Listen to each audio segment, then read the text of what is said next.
오늘 말씀을 다 함께 찾겠습니다. 이사야서 53장 1절로부터 6절까지의 말씀을 다 함께 읽겠습니다. 찾으셨으면 소리내어 읽겠습니다. 우리의 전한 것을 누가 믿었느뇨? 여호와의 팔이 네게 나타났느뇨? 그는 주 앞에서 자라나기를 연한 순 같고 마른 땅에서 나온 줄기 같아서 곧 모양도 없고 풍채도 없은즉 우리의 보기에 흠모할 만한 아름다운 것이 없도다. 그는 멸시를 받아서 사람에게 실어버린 바 되었으며 강고를 많이 겪었으며 질고를 아는 자라. 마치 사람들에게 얼굴을 가리우고 보지 않음을 받는 자 같아서 멸시를 당하였고 우리도 그를 귀히 여기지 않았으며 그는 실로 우리의 질고를 지고 우리의 슬픔을 당하였거늘 우리는 생각하기를 그는 징벌을 받아서 하나님에게 맞으며 고난을 당한다 하였노라. 그가 찔림은 우리의 허물을 인함이요 그가 상함은 우리의 죄악을 인함이라. 그가 징계를 받음으로 우리가 평화를 누리고 그가 채찍에 맞음으로 우리가 나음을 입었도다. 우리는 다 양 같아서 그릇 행하여 각기 제 길로 갔거늘 여호와께서는 우리 무리의 죄악을 그에게 담당시키셨도다. 아멘. 주 하나님, 오늘도 천하 사람에게 영원한 생명의 구원을 허락하여 주시는 참되신 하나님, 유일하신 하나님, 예수 그리스도께 대한 신앙의 고백으로 하나님의 자녀가 될 자격을 얻은 주의 자녀들이 이 자리에 믿음으로 가까이 나아왔습니다. 이 예배가 실로 하나님의 약속 안에 하나님의 기뻐하심을 입고 또한 인정하심을 입으며 약속 안에서 생명의 구원을 얻고 영육혼에 있어 필요한 축복을 반드시 받는 믿음 생활이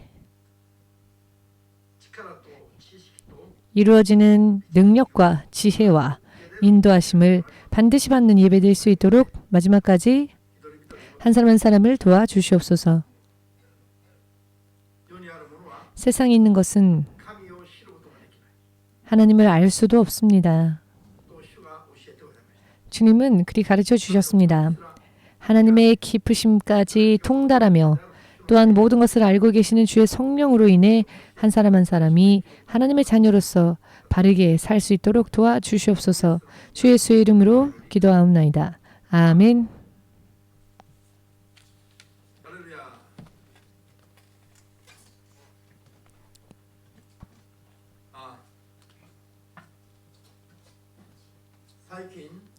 최근에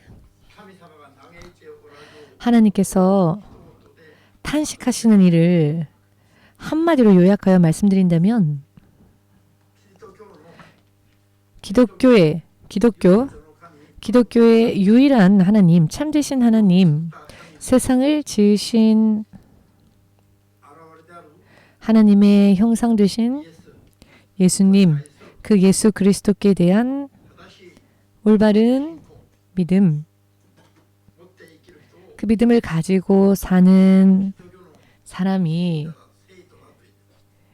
그런 사람을 기독교의 성도라 하지 않습니까? 이것은 유일한 이야기인데요. 그러나 이 기독교의 신자들이 그 신자들의 믿음이 우상화되어 가고 있다는 것, 기독교의 우상화, 이것이 얼마나 심각한지에 대해서 하나님께서 탄식하시며 또한 누군가가 이것을 바르게 세상에 알리기를 하나님께서 원하십니다. 누가 기독교의 믿음이 다른 종교와는 비교 대상조차 되지 않는 유일한 믿음이 어찌하여 세상에 많은 사람들이 만들어내고 또 마음대로 섬기는 다른 종교들처럼 존재치도 않는 그런 신들을 섬기는 종교처럼 왜 우상화시키고 있는가? 그럼에도 불구하고 이와 같은 일들이 죄라는 것을 깨닫지 못하고 있습니다. 주님께서 꽤 오래전부터 기독교의 우상화에 대하여 반드시 전하고 각성을 일으키지 않으면 안 된다. 크리스천이 자기에게는 죄가 없다 생각하여 그렇게 믿음 생활을 하고 있는 사람들이 많다는 것입니다. 요한일서 1장을 보시면 그 3절 보시면 자신에게는 죄가 없다 라고 말하는 사람들은 스스로를 속이는 자다. 스스로를 기만하는 자다. 자기에게는 죄가 없다 라고 하는 자는 자기의 인생을 스스로 속이고 기만하는 자라는 것입니다. 여러분은 믿으십니까? 사람은 누구라도 이 세상에 육신을 입고 태어난 사람 가운데에서 전혀 죄가 없는 사람은 단 한 명도 없습니다. 하나님의 형상 되신 육신을 입고 이 땅에 오신 오직 예수님만이 전혀 죄 없는 분이십니다. 아멘 되십니까? 예수 그리스도 이외에는 모든 사람들이 죄 속에서 태어나고 죄 속에서 살고 있습니다. 모두가 죄인입니다. 그런데 스스로 생각하기를 나는 크리스천이니 나는 죄인이 아니다 라고 생각하는 사람들은 스스로의 인생을 속이는 자들이라는 것입니다.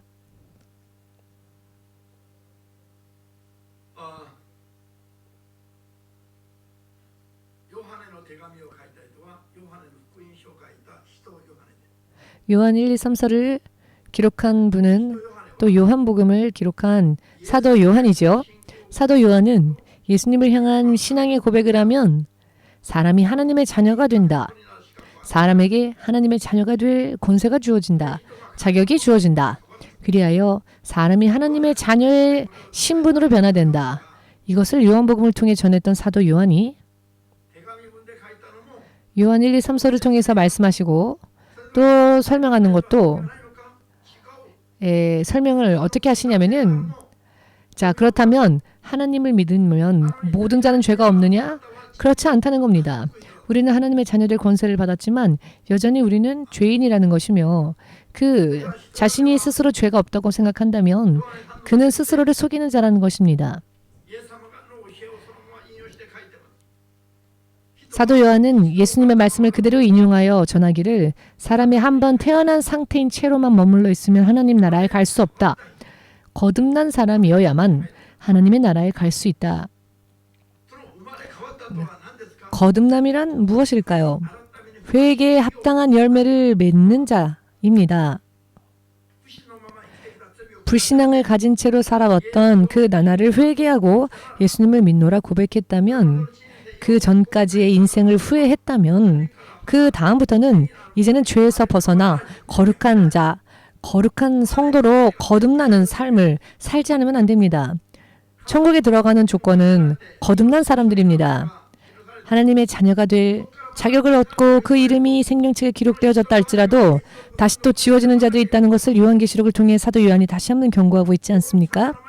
기록되어진 이름이 또 지워지는 자도 있다는 것, 그 행위가 옳지 않으면 믿음에 들어가고 그러나 믿음에 들어갔음에도 불구하고 그 행위가 온전하지 못하며 그 한도를 초과할 경우 언젠가는 지워져 버릴 수도 있다는 것. 사도 요한이 사도들 가운데에서 12제자 가운데서 가장 영적인 것을 확실하게 드러내고 우리에게 전하여 준 하나님의 종입니다. 요한복음과 요한 1, 2, 3서 또한 요한계시록을 읽어보면 구원에 이르는 길이 연결되어져 있음을 볼 수 있습니다. 사람이 어떻게 살아야 하는지. 할렐루야.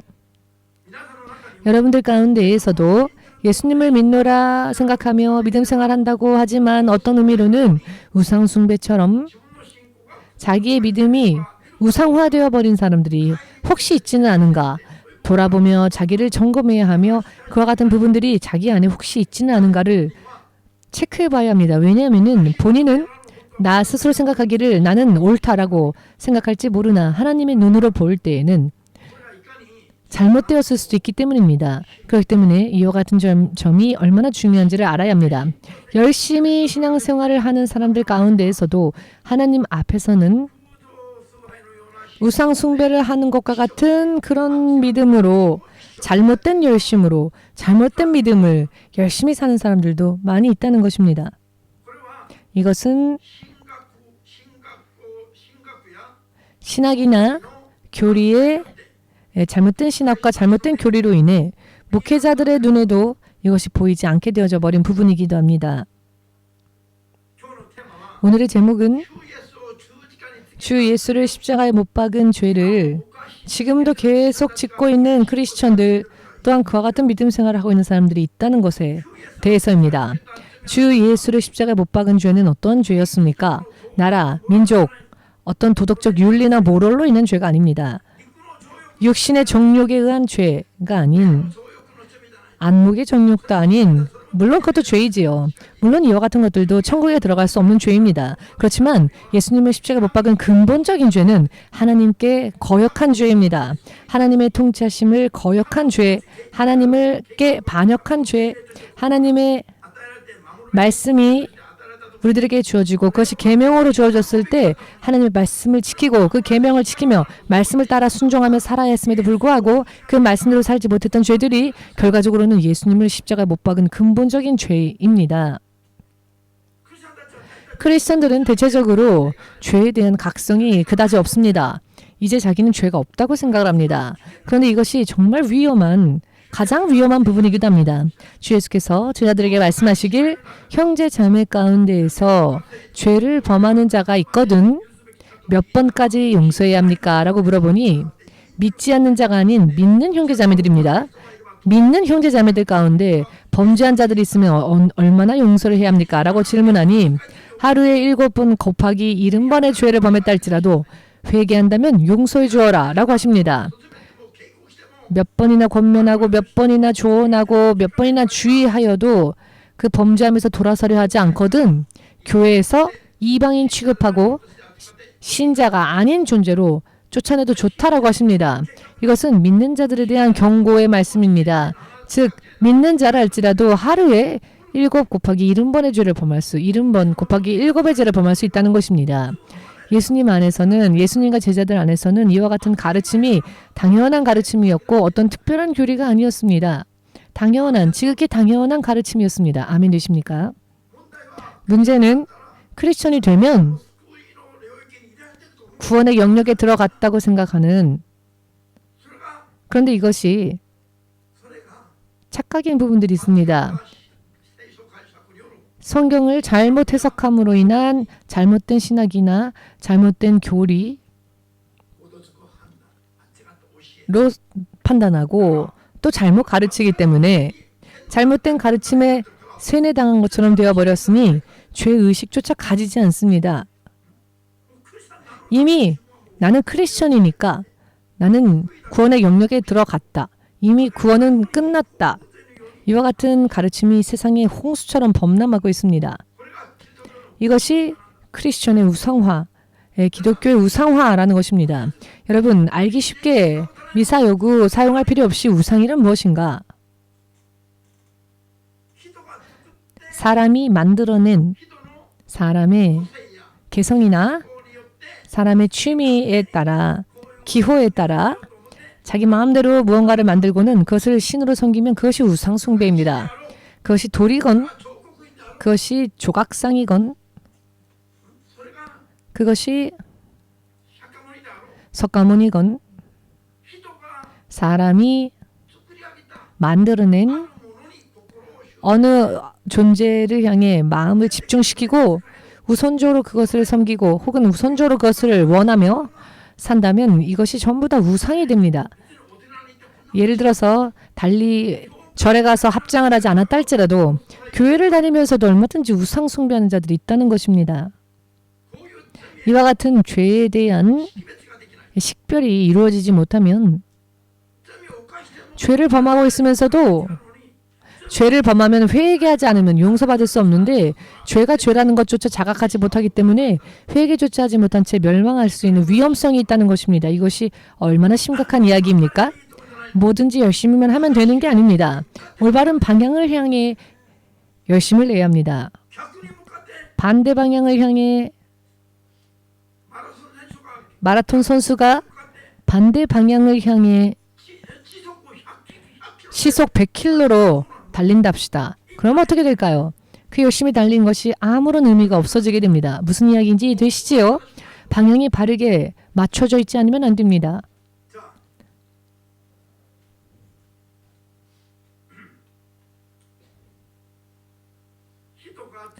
사람이 죄를 범하면 마귀에게 속해버리게 됩니다.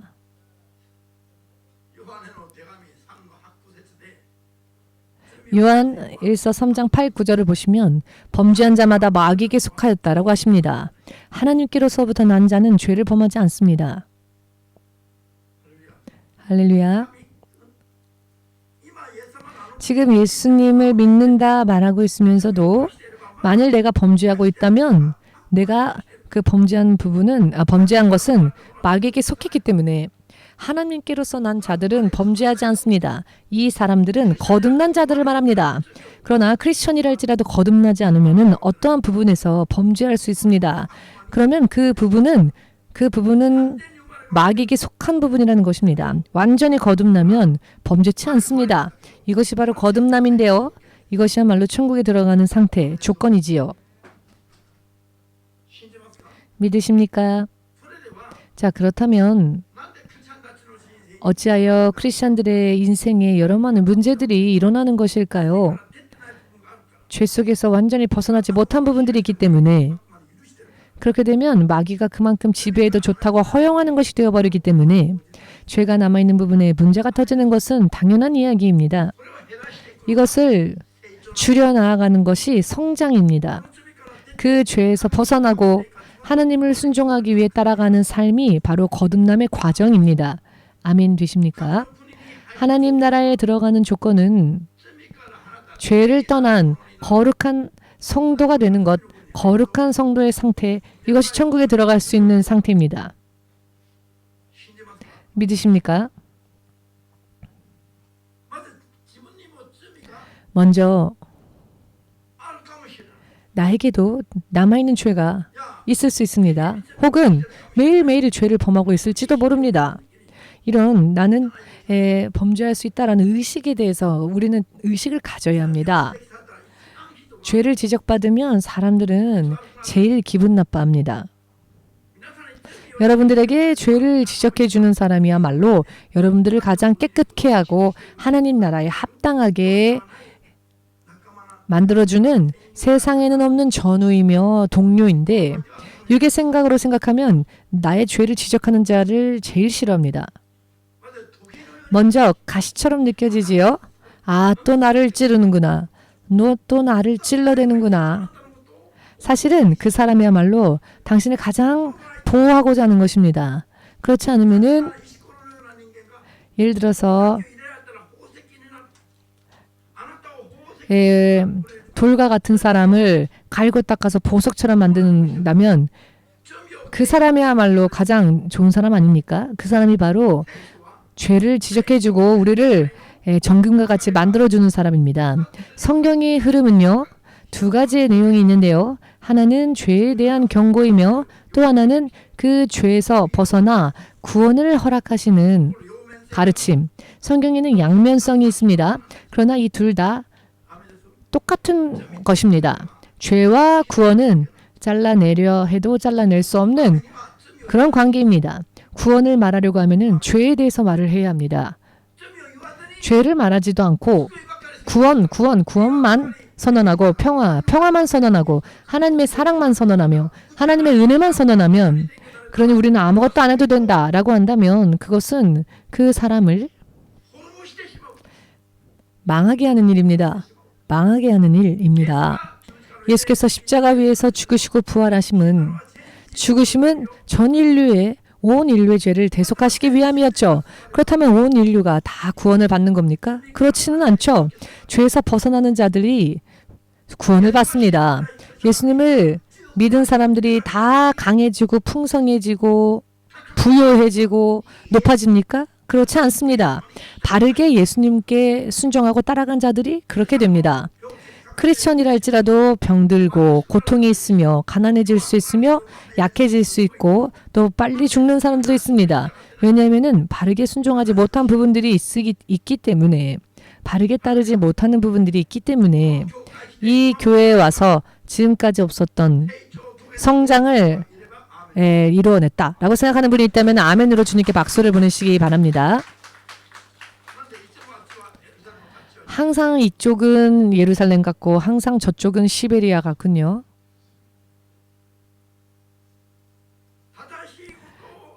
올바른 말씀을 바르게 신앙할 때와 그렇지 못한 차이가 나와야 합니다. EMC에 왔음에도 불구하고 아무런 변화가 없다 한다면 다시 돌아가십시오. 혹은 맥주라도 마시면서 주말에는 테니스 치면서 저도 어느 쪽인가 하면은 제가 군대 가서 알게 된 사실인데 저는 공부, 학문의 길만을 걸어왔었습니다. 군대 가기 전까지. 그런데 저의 적성에 맞는 것이 학문이라고 지적인 부분, 어떤 공부, 지성적인 부분이라 생각했는데 군대에 갔더니 저는 굉장히 활동적인 사람이라는 걸 알게 되었습니다. 태권도, 사격 이것이 얼마나 저에게 맞던지 적성에. 공부할 때는 맨날 꾸벅꾸벅 졸다가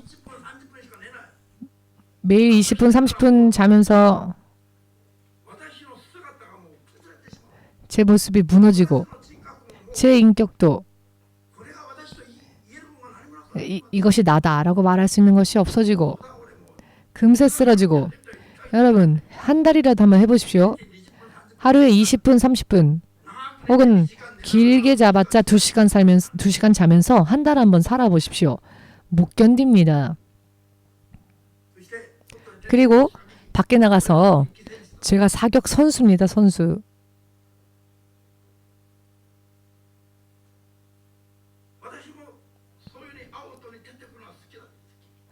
내가 바깥에서 활동하는 걸 좋아하는 사람이구나 라는 걸 알았습니다. 예수님을 믿고 구원을 원하는 길을 걷지 않게 되었다면 매주 쉬지도 않고 쉼도 없으며 신앙생활을 해야 하는 이와 같은 일들이 제 육적인 적성에는 받지 않습니다. 그렇기 때문에 어차피 구원받기 위해서 믿음 생활하는 게 아니라면은 차라리 밖에 나가서 노는 게 낫다는 겁니다. 교회로 나가서 원하는 것, 좋아하는 걸 하면 됩니다. 이곳에 이와 같이 모였음에도 불구하고 모이는 이유는 무엇입니까? 내가 구원받기 위함이 아닙니까? 그런데 구원받기 위해서 왔으면서도 성경대로가 아닌 내 개성, 내 취미, 내 기호, 내 선택사항에 따라 나는 이렇게 믿음 생활을 하겠다라고 하는 부분들이 있다면 그것은 우상과 같다는 겁니다. 왜일까요? 우리는 원래 인간이라는 존재는 스스로 존재하고 스스로 자기 나름대로 살아도 되는 그런 존재가 아니기 때문입니다. 아닙니다. 우리는 어떤 존재입니까? 하나님으로 인해 지음받았고 하나님의 계획대로 지음받았으며 또 하나님의 계획대로 살게 하시기 위해서 하나님께서 사람을 지으셨고 사람은 하나님에 의한 피조물입니다.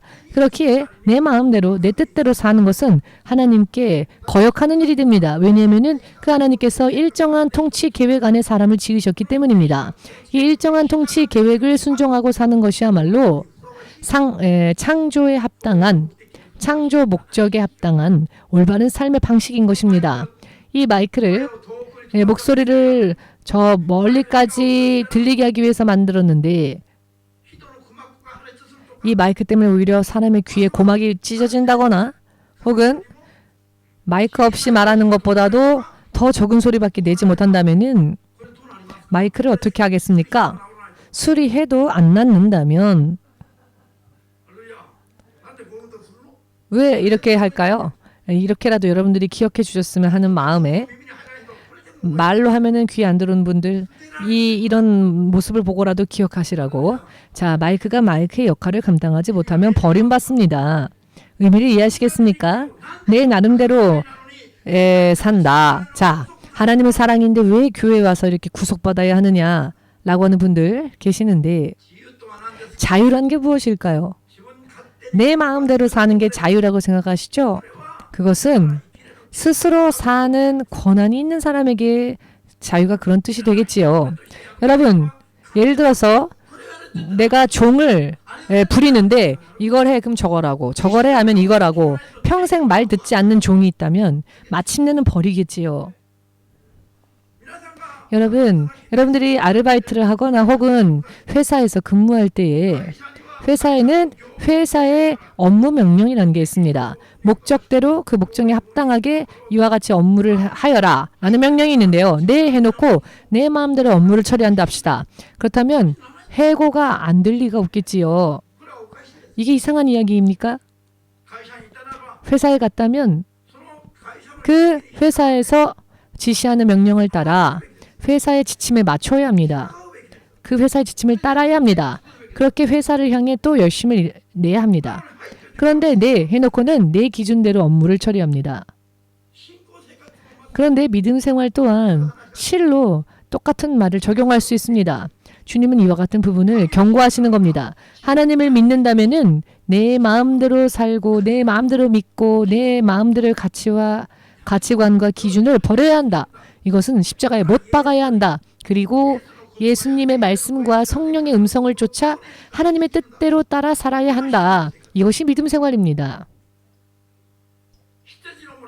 양의 무리가 길을 잘못 들어서 왜냐하면은 인도해주는 목자를 따르지 못하기 때문에 왜 길을 잃어버립니까?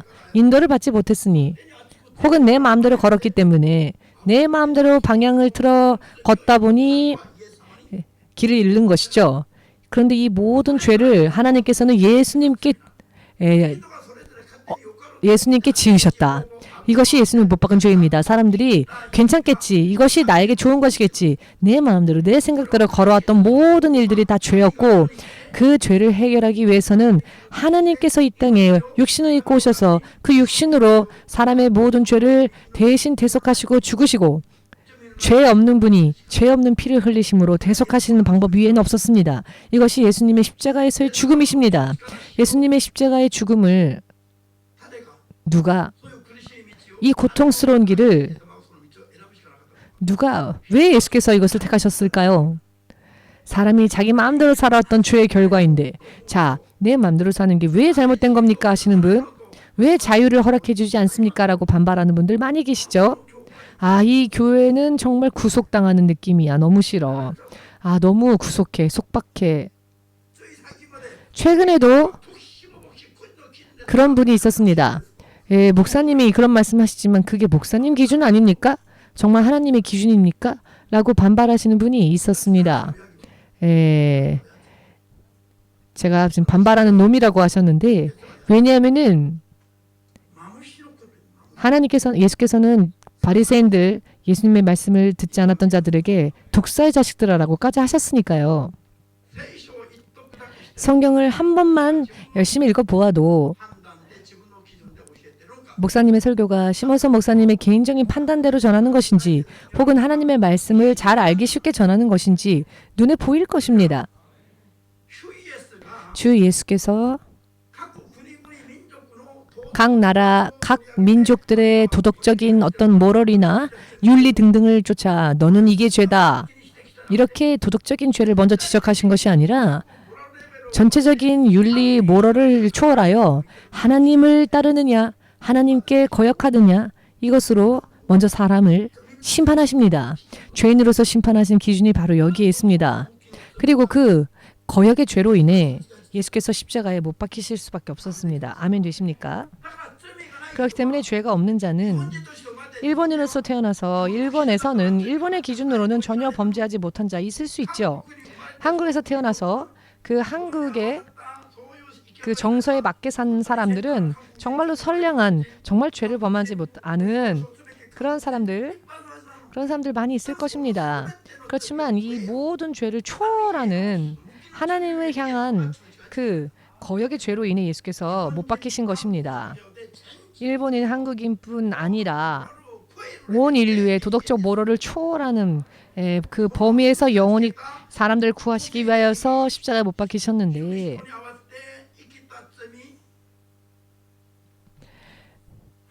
내 기호대로, 내 취미대로 살아왔던 것이 죄이고 하나님의 뜻대로 순종하지 못한 게 죄였음에도 불구하고 지금까지조차 나는 이런 길을 좋아하니까, 나는 이것이 내 취미이니까, 나는 이런 개성이니까 라고 생각하며 자기의 기준을 세워 자기의 기준에 맞춰 자기 나름대로 믿음 생활을 하려고 한다면 이것은 너무나도 확실한 우상이 됩니다.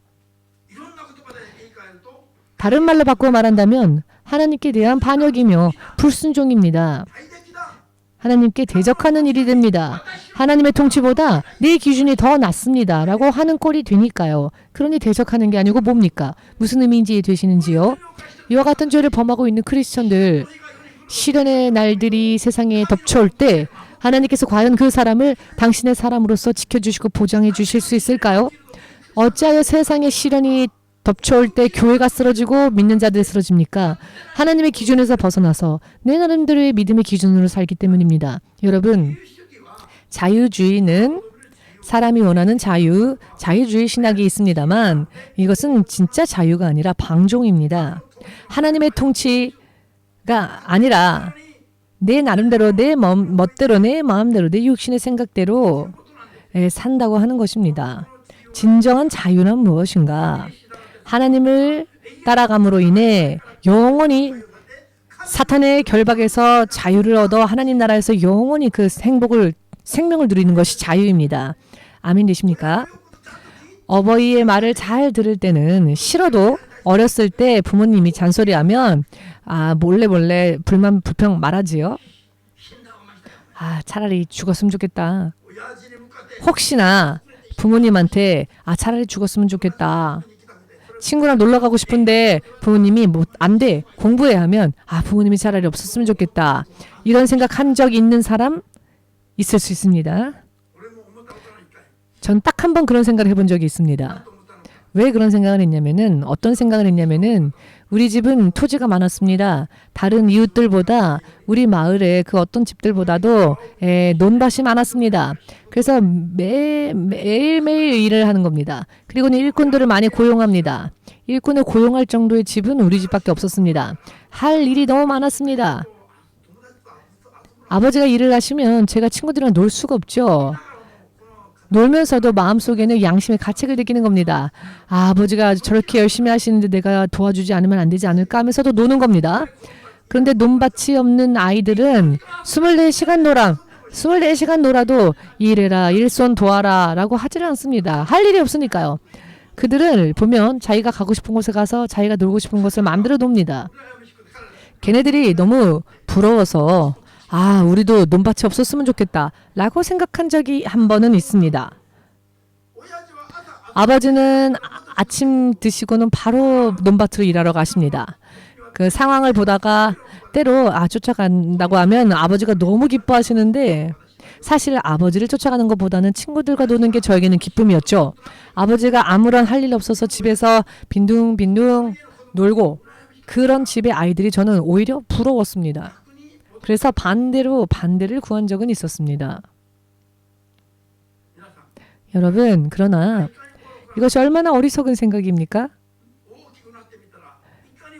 어른이 되고 보니 그런 생각이 얼마나 어리석은 생각입니까?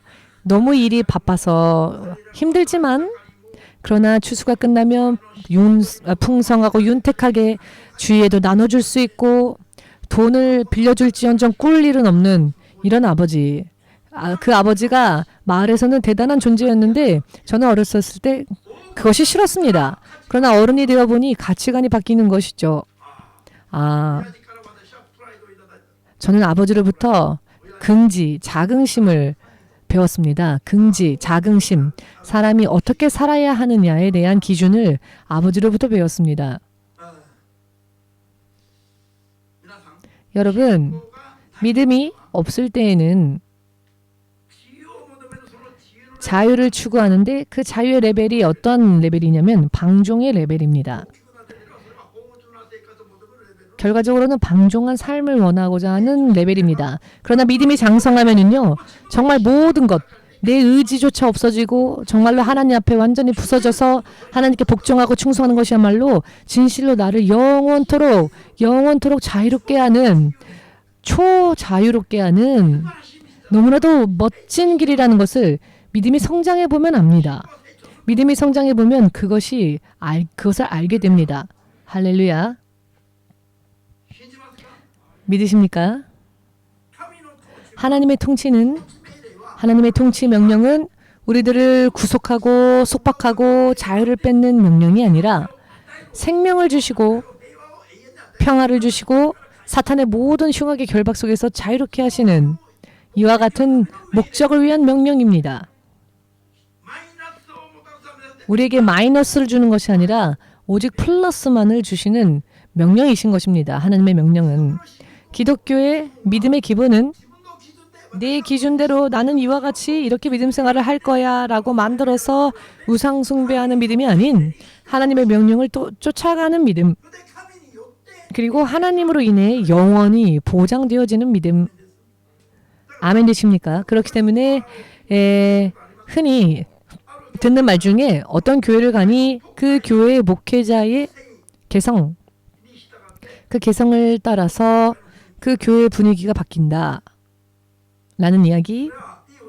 이게 좋은 이야기일까요? 나쁜 이야기일까요? 목회자의 개성에 따라 교회의 분위기가 혹은 교회에 활동하는 그런 방식 등등이 그 목회자에 맞춰져 있다고 한다면 이게 좋은 것일까요? 나쁜 것일까요? 교회는 각각의 특색적인 색깔이 있는 게 나쁜 것일까요? 좋은 것일까요? 절대 안 되죠. 교회는 미국식 교회, 유럽식 교회, 한국식 교회, 공산주의 교회, 아프리카 교회, 어디를 가건 교회는 단 하나의 색깔을 띄어야 합니다. 하나님의 명령을 순종하는 믿음의 색깔, 성령의 음성을 쫓아가는 믿음의 색깔. 아멘 되십니까? 그리하여 모두가 하나의 나라, 하나님 나라에 들어가는 믿음의 문제점이나 잘못된 점이 있어서는 안 됩니다. 할렐루야. 이것이 올바른 믿음입니다. 주께서 EMC 교회 연합을 만들라 하셨을 때, 교회 연합을 만들라 하셨을 때에 어떻게 세우면 됩니까? 제가 몇 가지 모델을 하나님 앞에 하나님 이와 같이 만들어야 할까요? 혹은 이와 같이 만들어야 할까요? 제가 4가지 좁혀서 이와 같은 모델을 4가지를 좁혀서 이렇게 만들어야 할까요? 라고 여쭈어 보았는데 일주일에 계속 2번, 2개, 3개 보여주시는데 이렇게 세워라, 이렇게 세워라 지시해 주셨습니다. 그것이 무엇이었냐면 교회는 하나의 색깔을 띄어야 한다. 모든 주의 명령을 따라 살아야 한다. 이것이 주께서 원하시는 이상적인 교회이다. 라는 점이었습니다.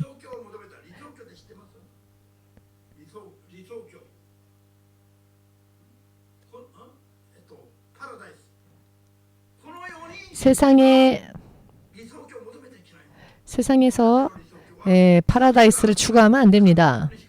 우리가 원하는 파라다이스는 하나님의 나라일 뿐입니다. 그렇다면 제 각각의 가치관이나 제 각각의 성격은 오히려 믿음 생활을 방해하는 요소가 될 뿐입니다. 아멘 되십니까? 그렇게 모든 목회자들도 모든 크리스천들도 색깔을 하나로, 즉 하나님의 색으로 맞추어야 합니다. 그렇기에 자기 자아를 부인해야 한다는 것이죠. 그렇기 때문에 자기 자아를 십자가에 못 박아야 한다는 것입니다. 소망 또한 여러분, 이런 설교에 속으면 안 되는데요. 어떤 설교냐면 하나님은 사랑이시니까 소망을 품고 믿음으로 금식하고 하면서 기도하면서 내가 원하는 것을 하나님께 구하면 하나님이 그 원하는 것을 이루어 주신다. 여러분, 이런 설교에 그대로 속아 넘어가는 사람들이 얼마나 많습니까? 소망조차 내 마음대로 품어서는 안 됩니다. 하나님으로 인해 주시는, 하나님께서 주시는 소망이 내 소망이 되어야 합니다. 내 원하는 소망대로 구해서는 안 됩니다. 하나님께서 계획 안에서 허락해 주시는, 우리에게 품게 하시는 것이 우리의 소망이 되어야 합니다. 하나님께서 주신 내 소망이 이루어지도록 기도해야지 내가 내 마음대로 이런 소망 저런 소망, 하나님은 사랑이시니까 성령의 하늘의 권능으로, 성령의 권능으로 제가 원하는 소망을 이루어 주십시오. 아주 열광적으로 구하는 분들이 있습니다. 또 이런 설교를 하면 모두가 아멘 합니다. 여러분은 이러시죠? 왜? 내 소망을 품지 말라 하니까. 그러나 서로가 서로의 소망, 원하는 것이 있으면 그 원하는 것을 품고 열심히 기도하면 사랑의 하나님이 이루어 주실 것이다. 그러면은 아주 좋아합니다. 성경적으로 들립니다. 그러나 이것은 100% 사탄적인 것입니다. 제 각자의 방종을 허락하는 것이 성경이 아닙니다. 각자의 방종을 다 부수고 하나님께로 순종할 때 영원한 자유를 허락하시는 것이 성경입니다. 그렇기 때문에 먼저 하나님을 순종하기 위해서 나 자신을 부숴야지요. 목회 또한 내 마음대로 해서는 안 됩니다. 목회자들의 색깔이 그 교회의 색으로 되어서는 안 됩니다. 목회자 또한 부숴줘야 하며, 옛날에 저는 이러지 않았습니다. 제가 얼마나 자상한 사람이었는지 아십니까? 전혀 모르던 옆에 앉아서 술 마시던 사람도 마음대로 다 퍼주고 하던 사람이었습니다. 지금은 잘라버리죠. 원해도 이건 주께서 원하시는 게 아니니 안 됩니다. 기도하십시오. 이렇게 하니 목사님이 차갑게 보여지겠죠? 지금은? 그렇게 생각하지 않으십니까? 아니라고요. 이것은 내 성격은 이러니까 내 판단대로 라고 하지 않습니다. 저 또한 제 취미나 기호대로 판단한다면 저를 만난 사람들이 다 행복해졌으면 좋겠습니다. 그렇지만 그것은 상대방에게 책임을 져줄 수 없는 자유가 되어버립니다. 죄 짓는 생활을 커트하고 하나님을 따라가며 하나님께서 영원히 책임져 주시는, 그리고 영원히 자유롭게 해주시는 모든 눈물과 모든 수고와 모든 아픔과 고통과 사탄의 모든 저주와 결박에서 온전한 자유를 누리게 하시고 하나님 나라에서 영원토록 언제까지나 자유롭게 행복하게 살 수 있게 하시는 것이 바로 하나님의 통치하심 안에서 약속되어진 자유입니다. 믿으십니까? 한번 태어나서 세상에, 한번 태어난 이 세상에서 내가 저절로 몸에 배어져 버린 그와 같은 것들을 기준으로 하면 안 됩니다. 버려야 합니다. 그것을 부수는 것이 신앙 생활입니다. 신앙의 과정인 것입니다. 믿으십니까? 그렇기 때문에 자유주의 신학, 제 멋대로 사람의 취향대로 해석하고 우리 교단은 이렇다, 이런 것들도 굉장히 사탄적인 것입니다. 아멘 되십니까? 그렇기 때문에 이와 같은 사상, 이와 같은 믿음, 이와 같은 교리, 이와 같은 신앙에 빠져버리면 마침내는 절대적인 기준조차 잃어버리게 되고 죄에 대한 각성이 없어져 버립니다. 예수님을 믿는다, 나는 크리스천이다 라고 말하면서 결과적으로 가게 되는 곳은 하나님의 약속 안이 아닌 바깥이 되어버립니다. 왜냐하면 주 예수께서는 불법을 행한 자는 성문 바깥으로 가라 하셨죠. 불법이란 죄입니다. 불법을 행하는 자는, 예수께서 나는 너를 전혀 모른다라고 어느 한순간에 그렇게 버리셨습니다. 그런 사람이 설령 예수 이름으로 기적을 일으킨 자라 할지라도, 예수 이름을 전했던 자라 할지라도, 혹은 예수의 이름으로 무언가를 했다 할지라도 불법을 행하는 자는 하나님께서 버리신다는 것입니다. 만일 저의 계획대로라면 저는 지금 한국에 있었을 것이며 제가 목사가 되었을 리도 없으며 어찌어찌하다 목사가 혹시 되었다 할지라도 저는 한국에서 목회하였겠지요. 전부 다 제 생각과 제 기호를 버리고 기도하였을 때 일본 땅에서, 그리고 또 일본뿐 아니라 전 세계까지 이 복음을 증거하기 위해 애쓰고 기도하는 것은 제 취미가 아니라 하나님께서 그렇게 지시하셨기 때문입니다. 제 취미라면은 지금 500cc라도 한 잔 쭉 시원하게 들이키고 싶습니다. 지금 여기가 얼마나 뜨거운지 아십니까? 그러나 그럼에도 그와 같은 것은 마시지 않고 미지근한 보리차를, 미지근한 보리차를 마시는 이유는 그와 같은 것들 그만두라 하셨기 때문에 그것에 순종한 신앙의 결과입니다. 그러나 영원히 이런 게 아니라, 또 생맥주도 아니라 하나님 나라에 가게 되면 한 모금 마시는 것만으로도 온 전신이 치유받는 그런 놀라운 음식들을, 놀라운 마실 것들이 우리를 기다립니다. 주님께서 소개해 주셨죠? 앞으로 나는 포도나무에서 난 것을 일체 마시지 않겠다. 마시지 않겠다 하셨습니다. 왜냐하면 하나님 나라에서 새 포도주를 마시게 되기 때문에. 나쁜 게 아니라 더 좋은 게 기다리고 있기 때문에 하나님 나라에 이와 같이 너무나도 좋은 것이 기다리고 있음을 예수께서 십자가에 죽으시기 전에 다 가르쳐 주셨습니다. 그러니 지금 이것은 솔직히 말씀드리면 감각적으로 생맥주보다는 맛이 없습니다. 똑같은 보리로 만들었지만 무슨 이야기인지 이해되십니까? 자, 그렇다면 이게 부자유한 것일까요?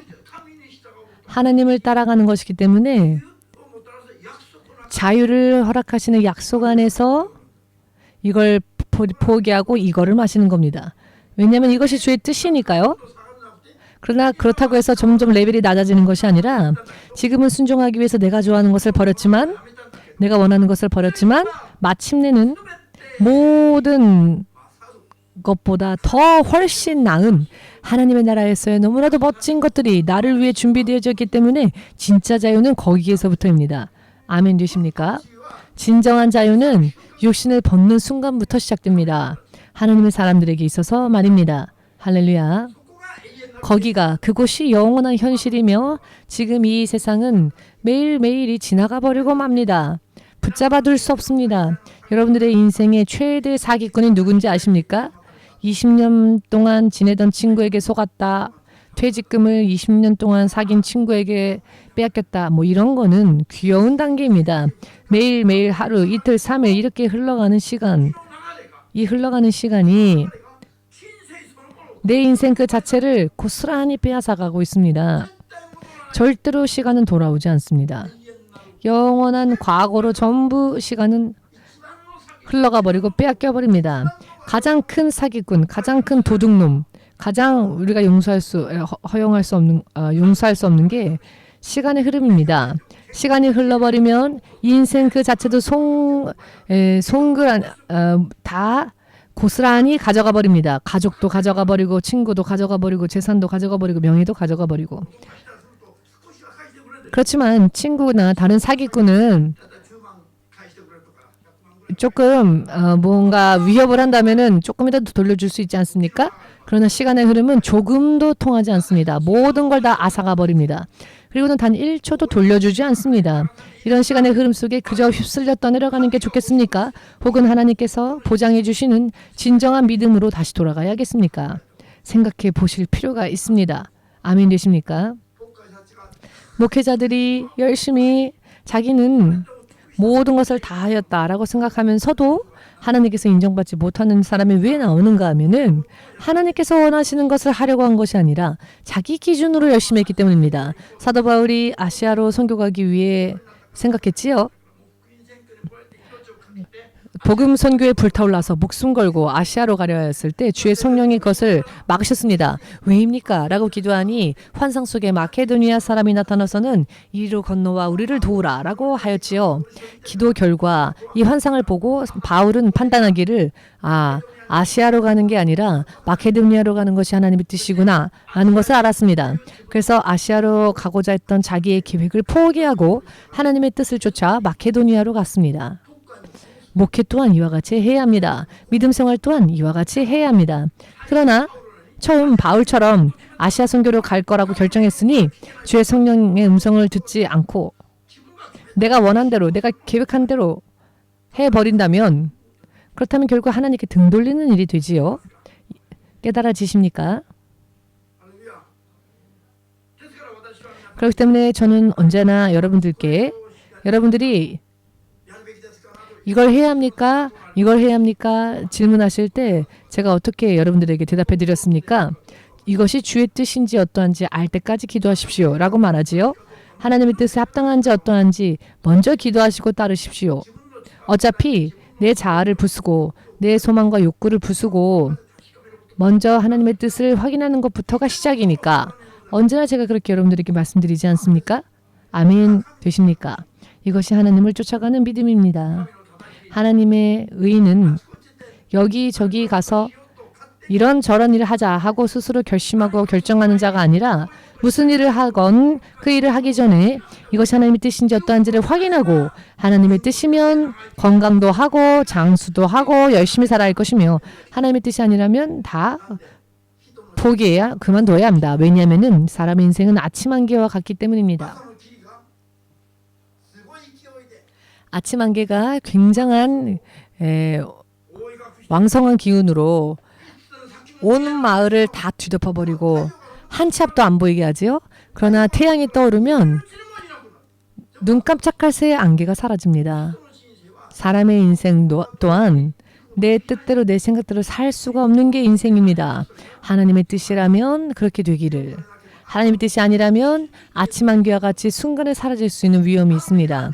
그런데 그럼에도 불구하고 왜 내 마음대로 결심하고 내 취향대로 내 원하는 대로의 믿음을 만들어서 삽니까? 아침 안개처럼 허무해지게 되어버리면 어찌하실 생각이십니까? 성경이 이것을 경고하고 있습니다. 어떠한 일을 하건 먼저 주의 뜻을 확인하십시오. 아무리 앉아서 열심히 기도해도 하나님의 뜻을 알지 못한다면 의미 없는 기도가 되어버립니다. 위선자의 기도는 하나님께서 듣지 않으십니다. 어떤 기도여야 합니까? 나를 부수고 주의 뜻을 원하는 기도를 해야 합니다. 계획 또한 주의 뜻대로 세워야 합니다. 아멘 되십니까? 그것이 바로 죄를 떠나 하나님의 자녀로서 사는 거듭남의 과정이 됩니다. 그리하지 않으면 언제까지나 우상숭배하듯이 언제까지나 우상숭배와 같은 믿음을 가지고 있다가 결과적으로는 육의 생각에서 벗어나지 못하여 자기 기준대로 사는 죄를 범하고 마침내는 무슨 일이 터졌을 때 하나님께 보호하심을 입지 못하는 믿음이 되어버리고 세상에 시련이 덮칠 때에 모든 아픔과 고통과 시련 속에서 하나님께서 이것은 나의 교회이다, 이것은 나의 자녀이다 이렇게 보장해 주시는 것은 하나님의 말씀을 육의 생각을 부수며 지키는 교회, 지키는 사람을 그렇게 하십니다. 그렇게 하지 못한 곳은 시련과 환란이 덮쳐오면 그대로 당할 수밖에 없습니다. 요한계시록 3장 10절에서 또 이와 같이 경고하시지 않습니까? 낭독문에서 우리가 함께 낭독했던 마지막 말씀 요한계시록 22장 18, 19절을 보시면 기록되어진 하나님의 말씀과 통치 계획 하나님의 말씀에서 마음대로 가감해서는 안 된다.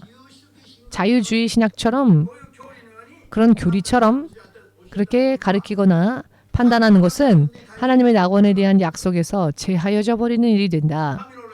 하나님의 낙원에 갈 수 없게 된다고 하십니다. 마지막까지 이렇게 경고하고 계십니다. 하나님의 말씀과 하나님의 계획과 하나님의 뜻에 순종하며 열심을 내는 것이야말로 올바른 믿음입니다. 확실하게 믿으시기를 예수 그리스도 이름으로 축복합니다. 그렇게 믿고자 원하시는 분은 아멘 하셨지요? 그 마음이 변하지 않도록 성령의 능력을 구하며 예수의 삼창으로 함께 기도하겠습니다.